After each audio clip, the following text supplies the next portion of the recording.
En République démocratique du Congo, la situation reste tendue au lendemain de l'annonce de la victoire du président sortant Joseph Kabila.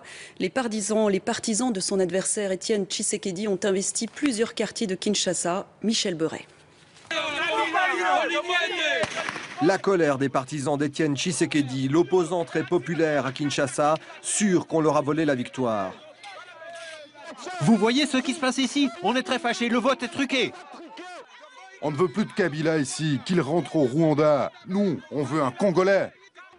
Joseph Kabila, fils d'une mère Tutsi élevée en Afrique de l'Est, aurait obtenu officiellement près de 50% des voix à l'élection du 28 novembre.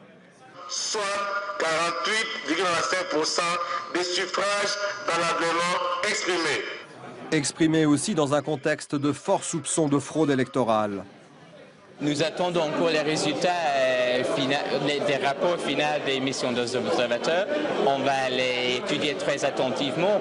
L'opposant Étienne Tshisekedi, lui, n'a pas attendu. Hier soir déjà, il s'est autoproclamé président élu à 54% des voix, provoquant l'émeute jusqu'à ce matin.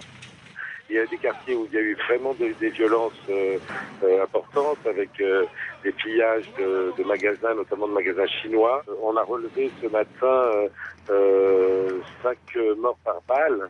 Cet après-midi, c'est plutôt calme, mais les gens restent chez eux. Ils ont peur évidemment des violences et la tension, elle est probablement à l'intérieur des maisons.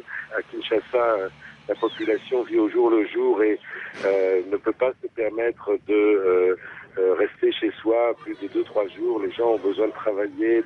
On a du mal à imaginer qu'il y ait des nouveaux appels à la contestation violente, d'autant que dans le pays, à part quelques endroits, la situation est relativement calme.